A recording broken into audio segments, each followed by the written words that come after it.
आप सभी को अस्सलाम वालेकुम और दोपहर का नमस्कार। एजुकेशन अफेयर्स के इस प्लेटफॉर्म पर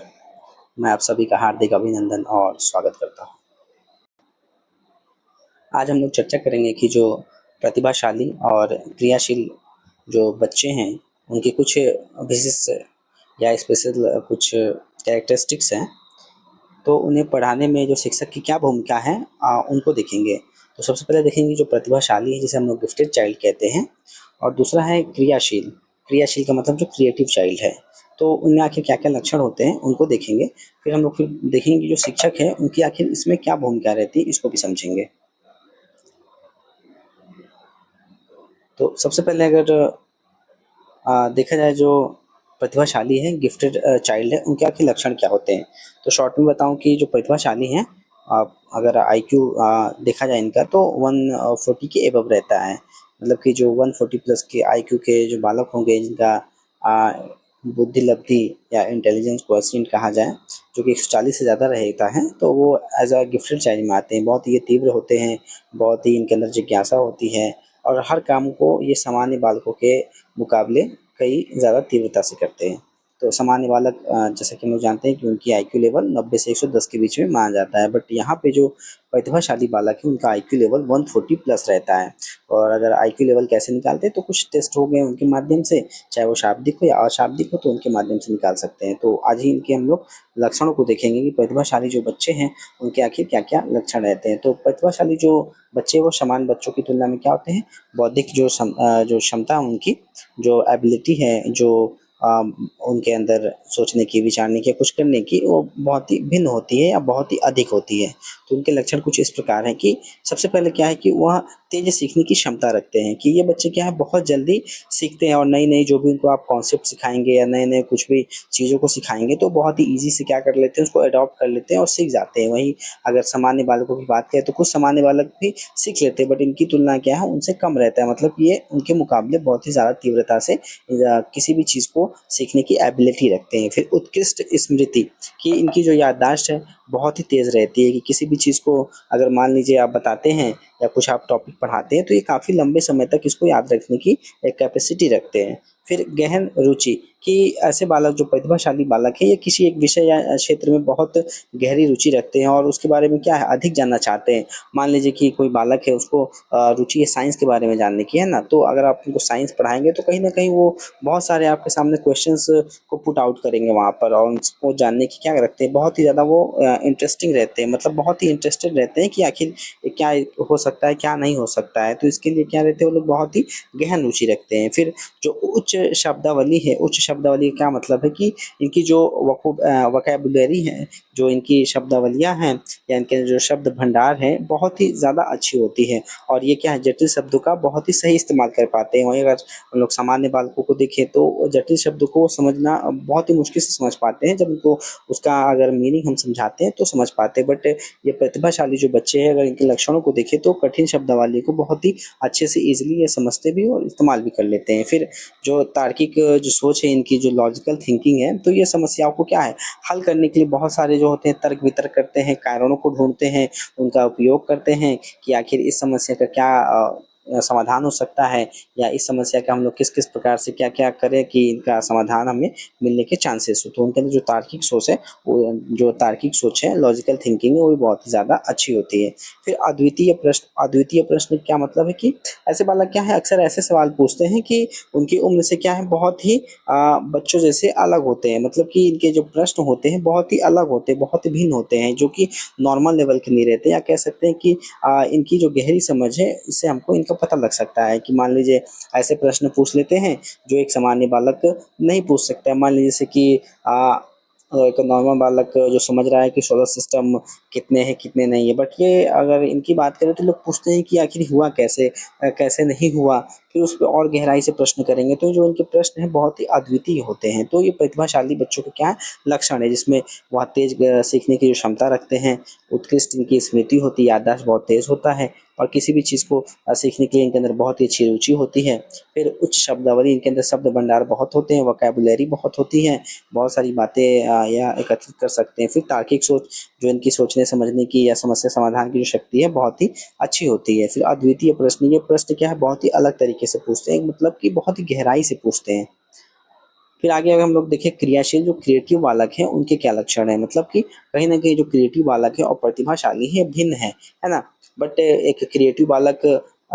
देखा जाए तो वह क्या हो सकता है, गिफ्टेड भी हो सकता है और गिफ्टेड एक बालक जो है क्रिएटिव भी हो सकता है। बट इसके लक्षणों को हम लोग समझेंगे तो हम इसमें स्पष्ट कर पाएँगे कि आखिर प्रतिभाशील जो प्रतिभाशाली है और जो क्रियाशील है आखिर उसमें किस प्रकार के लक्षण पाए जाते हैं, ताकि हम लोग क्या हो सके इसको ईज़िली समझ पाएँगे। तो अगर देखा जाए जो क्रियाशील बालक है तो उन बच्चों को क्या कहते हैं, जो चीज़ों को नए और अलग तरीके से सोचते हैं और वो करने की क्षमता रखते हैं। और अगर क्रियाशील बच्चों के लक्षणों को हम लोग देखें तो ये मौलिक विचार के होते हैं, मतलब ये बच्चे क्या है, नए और जो मौलिक है ओरिजिनल विचार रखते हैं एक तरीके से, पुराने कुछ विचार नहीं रखते, मतलब इनके अंदर क्या है क्रिएटिविटी, एक तरीके से नए नए विचारों को रखने की अब एक कैपेसिटी रखते हैं एक तरीके से, कि किसी भी चीज़ को हम लोग किस प्रकार से नए तरीके से कर सकते हैं। मान लीजिए कि यहाँ पे एक रास्ता है और कुछ लोग यहाँ इधर से घूम के जा रहे हैं, बट ये लोग क्रिएटिव माइंड के हो सकते हैं, होते हैं, क्रिएटिविटी इनके अंदर होती है। तो ये लोग क्या कर सकते हैं कि इस वे को और ईज़ी बनाने के लिए क्या कर सकते हैं, तर्क-वितर्क करेंगे और अपना विचार यहाँ पे प्रस्तुत करते हैं। मान लीजिए इतना घूम के जा रहे हैं तो कुछ ऐसा ये लोग प्रस्तुत कर देंगे कि ईज़िली यहाँ तक हम पहुँच जाएँ। फिर दूसरा अगर देखा जाए तो जोखिम लेने की प्रवृत्ति, कि इनके अंदर क्या होता है कि किसी भी जो जोखिम होते हैं, जोखिम भरे कार्य होते हैं, जैसे कि नए विचार या नए तरीके आजमाने से बिल्कुल नहीं डरते हैं, भले ही क्या वो सफल हो या ना हो, तो ये लोग जोखिम लेने की प्रवृत्ति रखते हैं। और क्रियाशील बच्चों के अगर तीसरे लक्षण की हम लोग बात करें तो खुले विचार, कि इनके जो विचार हैं क्या होते हैं, बहुत ही फ्लेक्सिबल होते हैं, लचीले होते हैं और अलग-अलग दृष्टिकोणों से समझने की कोशिश करते हैं। एक तरीके से इनकी जो चिंतन शैली है, हम कह सकते हैं कि अपशारी होता है ना? अपशारी का मतलब एक तरीके से डाइवर्जेंट या सोचते हैं। मान लीजिए कि आपको कोई काम दे दिया जाता है कि जाइए मार्केट से ये सामान आप लेते आइए, तो आप जाएँगे नॉर्मली वो सामान ले लेंगे, बट कहीं न कहीं ये लोग उसको और ईज़ी बनाने के लिए या फिर कोई आप समस्या देते हैं इनको या कोई क्वेश्चन करते हैं कि मान लीजिए कि आप जिस राज्य में रहते हैं उनकी क्या-क्या विशेषताएँ हैं, तो ये लोग क्या कर सकते हैं, एक तरीके से डाइवर्जेंट थिंकिंग रखते हैं, तो कहीं न कहीं वो विशेषताओं को बहुत ही अच्छे से प्रस्तुत कर सकते हैं। तो इनके जो विचार हैं बहुत ही खुले रहते हैं एक तरीके से। और अगला अगर इनके लक्षण को हम लोग देखें तो समस्या समाधान की एक अनूठी शैली में पाई जाती है, कि अगर इनको कोई समस्या अगर हम लोग देख दिया जाए तो यह पारंपरिक तरीके से उसको नहीं सोचते हैं, कि मान लीजिए कि नॉर्मल एक इंसान, एक समस्या दिया गया तो एक संरचनात्मक एक स्ट्रक्चर वे में उसको सॉल्व करने की कोशिश करते हैं। बट यहाँ पे क्या है कि एक क्रिएटिव बालक है, जो क्रियाशील बच्चा है, वह क्या करेगा, उसको एक अनूठे या अलग तरीके से करने का या उसको ढूँढने का, उसकी समस्याओं का समाधान ढूँढने में उसको अपना मस्तिष्क का प्रयोग करता है। तो ये क्रियाशील बच्चों के क्या है लक्षण है। और एक तरीके से हम लोग इसमें कल्पनाशील भी जोड़ सकते हैं, कि जो उनकी कल्पना शक्ति होती है बहुत ही ज़्यादा मजबूत होती है, जैसे कि कहानी हो गई, कविता हो गए, या फिर कला के माध्यम से क्या अपनी कल्पना को वो व्यक्त कर सकते हैं, कवि को हम लोग ले सकते हैं। तो इनके अंदर बहुत ही क्रिएटिविटी होता है। कई सारे आप लोग कवियों को देखे होंगे कि वो लोग क्या करते हैं कि निर्जीव चीज़ में भी जान डाल देते हैं। वो कविता को इस प्रकार से प्रस्तुत कर देते हैं कि मान लीजिए कि जो जल है उसमें भी वो लोग जल पे अगर कविता लिखते हैं तो उस जल को एकदम एक सजीव की तरह प्रस्तुत कर देते हैं। तो इस तरीके से उनके अंदर क्या होता है, कल्पना शक्ति होता है। अगला अगर हम लोग देखें तो अब यहाँ पे टीचर की क्या भूमिका हो जाती है, कि मान लीजिए कि इस प्रकार के अगर बालक हैं, तो एक शिक्षक की आखिर इसमें क्या भूमिका रहेगी, जो प्रतिभाशाली है और रचनात्मकता को जो दिशा देने में क्या होती है, बहुत ही ज़्यादा यहाँ महत्वपूर्ण रखते हैं टीचर, क्योंकि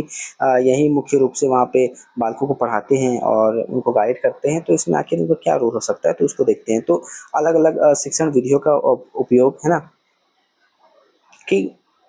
शिक्षक क्या है, केवल पारंपरिक तरीके से उस वक़्त नहीं निभा रहेगा। अगर इन बच्चों को पढ़ाना है, तो कहीं न कहीं अगर पारंपरिक तरीके से अगर वो रहते हैं, लेक्चर मेथड्स वगैरह इन सब का अगर वो प्रयोग करते हैं, तो कहीं न कहीं जो प्रतिभाशाली या कल्पनाशील बालक हैं, तो उनको वहाँ पे एडजस्टमेंट करने पे, अपने आप को अडॉप्ट करने में बहुत सारी समस्याएँ आएँगी। उसको वो समझ नहीं पाएगा, या फिर समझेगा भी तो कहीं न कहीं वहाँ पे गिरावट भी उनके मस्तिष्क में देखा जा सकता है। तो अगर उनको पढ़ाना है तो उन्हें मान लीजिए जैसे कि प्रोजेक्ट बेस्ड लर्निंग हो गया, या फिर समस्या समाधान जो कार्य हो गया, या फिर कोई ग्रुप डिस्कशन करवा देंगे। तो ऐसे गतिविधियों को करवा देने पे क्या हो जाएगा, कहीं न कहीं उनके मस्तिष्क का विकास भी होगा और यहाँ पे जो टीचर की भूमिका है बहुत ही एक महत्वपूर्ण दिशा में जाएगी। और उसके बाद अगर दूसरा देखिए यहाँ पे व्यक्तिगत ध्यान, कि शिक्षक को क्या है कि हर बच्चे की जो व्यक्तिगत ज़रूरत है, उनकी नीड्स है, इंडिविजुअल आखिर उनके नीड्स क्या है, उसको भी समझना होगा, है ना? तभी अगर उनके नीड्स को समझेंगे तो उनके अनुसार क्या करेंगे, उनको सामग्री प्रदान करेंगे या शिक्षण विधि का प्रयोग करेंगे, या फिर उन्हें अन्य अन्य प्रकार की जो भी सहायता है उनको प्रदान करेंगे। तो उनके व्यक्तिगत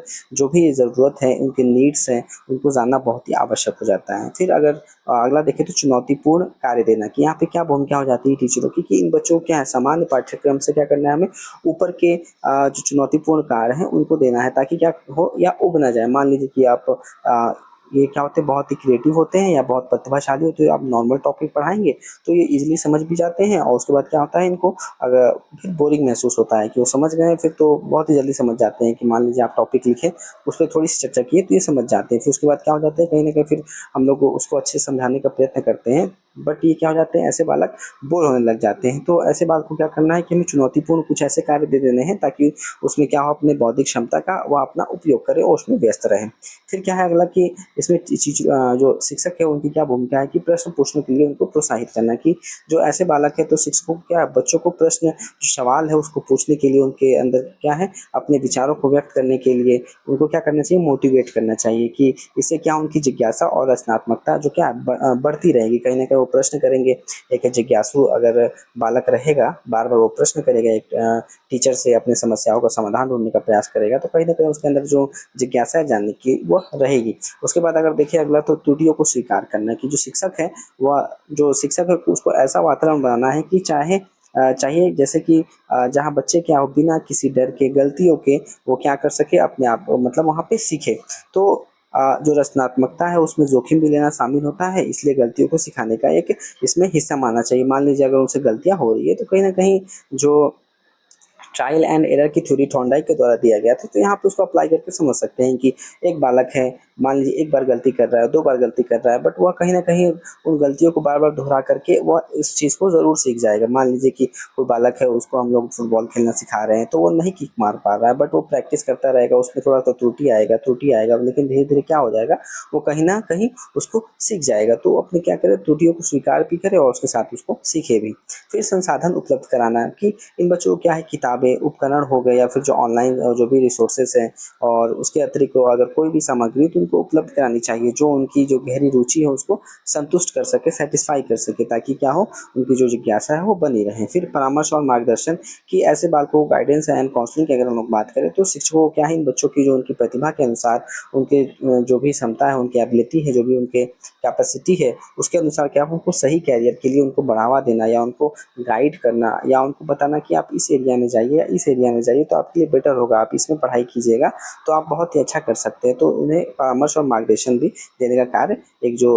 टीचर है, यहाँ पे उसका बहुत ही महत्वपूर्ण भूमिका रह जाता है ना। तो हम लोगों ने आज देखा कि जो प्रतिभाशाली बालक हैं उनके क्या-क्या लक्षण होते हैं, कि वह तेज़ गति से सीखते हैं, उत्कृष्ट स्मृति होती है, गहन रुचि होती है, उच्च शब्दावली भी होती है, और बहुत ही तार्किक सोचते हैं और अद्वितीय प्रकार के प्रश्न करते हैं। वहीं पर अगर क्रियाशील एक क्रिएटिव बालक के हम लोग लक्षणों को देखें, तो उनके अंदर एक मौलिक विचार होता है, कल्पनाशील होता है, और जोखिम लेने की एक प्रवृत्ति होती है, और खुले विचार होते हैं उनके अंतर्गत, और समस्या समाधान करने के उनके पास क्या होता है, बहुत सारे समाधान होते हैं, साधन होते हैं, या फिर बहुत सारे तर्क वितर्क होते हैं, या फिर बहुत सारे क्या हैं, कह सकते हैं कि अनूठे-अनूठे उनके पास शैलियाँ होती हैं। फिर बच्चों के पढ़ाने के लिए हम लोगों ने देखा कि शिक्षक की क्या-क्या भूमिका रह सकती है, तो अलग-अलग विधियों का प्रयोग करें, एक व्यक्तिगत ध्यान दें, उनकी ज़रूरतों को समझें, उनको चुनौतीपूर्ण कार्य दें, कि ताकि वह व्यस्त रहें, प्रश्न पूछने के लिए उनको प्रोत्साहित करते रहें, और संसाधन उनको उपलब्ध कराएँ, रिसोर्सेज़ उनको उपलब्ध कराएँ, और उनको समय-समय पे गाइड भी करें कि उनको क्या करना है या क्या नहीं करना है, जो भविष्य के लिए उनके क्या हो, बहुत ही महत्वपूर्ण हो। बहुत-बहुत धन्यवाद आप लोग का मेरे वीडियो को पूरा देखने के लिए। मेरे चैनल को कृपया सब्सक्राइब, लाइक, शेयर ज़रूर करें। मैं और भी अच्छा पढ़ाने का प्रयत्न करूँगा। Thank you.